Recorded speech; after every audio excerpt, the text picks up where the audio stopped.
So about a year ago, one of my best friends from college, Riley, called me and said that he and his wife had met this girl that was me in girl form while they were volunteering at their church. That she was wearing overalls, she had her hair done up all crazy, and she was super joyful and funny and really good looking, just like me. My side of this story is I was at church at Bentry and this girl came in and her name was Courtney and she said, okay, this is crazy, but I have someone that I think you should go on a date with. And I said, no, thank you. Like, don't really know you, Courtney. And that's, no, thanks, I'm good. And she was like, no, you have to see these pictures. So she pulled up his Facebook. She was going through pictures and she was like, well, just disregard the long hair. He's gonna get it cut soon, but he's a really awesome guy. And being the victim of many awkward blind dates in the past, I swiftly denied their request and went on with my life. Until about a week later, Riley called and said, hey dude, we felt so strongly about it that we went ahead and set you guys up regardless. And so it was crazy. I was getting ready. I had really long hair at the time. I was wearing a fur coat, just looked like a homeless person. He shook my hand and he said, Maddie, we've met before. I know we've met. And I was just like, no, we haven't. I've never seen you before. And he's like, we've met. We've really met. So I think he was really nervous. Over and over again, I kept saying, I think we met each other, until it got really awkward. At one point, Riley pulled me aside in the restaurant and said, dude, you gotta pull yourself together. You gotta act like you've been here before. You can't keep asking her if you all have met before. I didn't expect him to call me back or, anything. I was just like, oh, it's fun, but, I don't know. And yeah, I just, the first night we were together, just the way that she talked to people and treated people, all the way from me to the waiter and the waitress to Riley and Courtney, to the way she talked about her family, just very intrigued. So I called Mads a day later and left her a very long voicemail. And how'd you get my number? I was creeping on Maddie and asked Courtney if I could have Maddie's number. And you were happy I called instead of texted. I was happy. And he left me a voicemail because I wasn't by my phone. It was the sweetest, longest voicemail I've ever heard. It was just emphasis on sweetest, not longest. And Maddie texted me back. I did. I didn't call him. Dude, why was that? I was nervous. She was nervous. She texted me back and said, I would love to get together with you and do that again. And so we went to get coffee for our second date, right? Maddie had just had surgery, so she was on crutches and had a pink knee brace. We just had a blast talking and spent a long time there, like 2.5 hours, just chatting it up. And that's where this all kind of began. The first kiss. Yeah, the first kiss was very classy. A week before we actually had our first kiss, I thought he was gonna kiss me and I was like really excited and then he didn't. And I was like, wow, really? I didn't want to jump the line, so I hugged her for a long time. We were looking at the stars. She was gazing into my eyes. I was gazing back. And I didn't kiss her. She's not gonna say she leaned in. I feel like she leaned in a little bit, wanting it.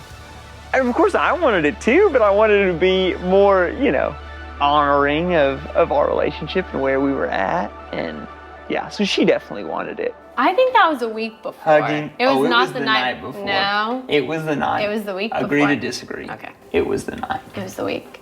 And then the week after, he asked me to be his girlfriend and he had written me like the sweetest letter and he had a little picture frame with us in it. And we got out of the car and we were in the driveway and he said, Maddie or Becky, can I kiss you? And I said, yes. And he kissed me and it was amazing and it was just awesome and it was perfect and the stars were out and it was amazing.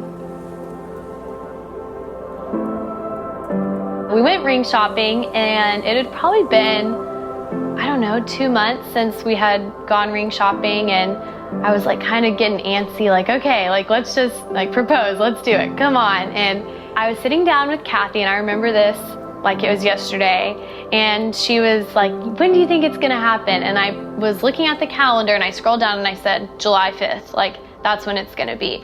Maddie does not like surprises, I'll tell you that. So I told her that we were gonna go get ready for one of my best friend's little sister's rehearsal dinners. During that day, Corbin said he was playing basketball with JP, which is normal, and I was like, JP's moving to San Diego, that's fine, spend the day with him, have your bro time. as that day kept going, I was like, there's no way. Like, he's not doing it tonight. Like, he's probably not prepared. He's with JP, and we have Emily and Will's thing tonight. So there's no way it's tonight. Maddie's really good at communicating. And so that night when we were driving to get ready for the rehearsal dinner, she just said, hey, I just want you to know I'm not frustrated, I'm not mad, I'm not sad, but I just need you to know that I really thought you were gonna propose to me yesterday. So I'm getting over that, and you know, it's fine. I'm not mad at anybody, but you just need to know, like, I'm mentally getting over that I thought it was gonna be this weekend. So he kept like trying to pry. He was like, well, tell me how you feel. Like, let's talk about it. Like, let's think this out. Like, I told you August, so why would you think it would be now? And I was like, no, I don't want to talk about it. It's fine. And so we went to Courtney and Riley's house, and we were gonna ride with Courtney, Riley, and JP and Rachel to the rehearsal dinner. And so she goes back to get ready with the girls. I peace out. After a few minutes, she realized that I was gone and was kind of looking around the house, and there was a knock at the door, and she opened the door, and all her friends and my brother and her sisters were standing there. And they were singing a song, and it was Corbin Wants to Marry You. And I was like, oh my gosh, it's happening. And they brought me a white dress, and I changed into it, and then got in the car and watched a video that he made for me, which was so special, and I just started crying. It was awesome. And then I was blindfolded, and I sat down in a chair, and the next thing I know, he was coming up and took the blindfold off and sang me the most precious song, and showed me the ring, and I said yes, yes, yes, like a million times. We both walked out, and I had all of her family and all of my family there, like, cheering us on, and yeah, I think it was a really special moment. The thing I'm looking forward to most about being married to Maddie is just spending every day with her. And you know, at this point in our lives, we always have to say goodbye, you know, and I just think there's something so special about being with a person that you never have to say goodbye to.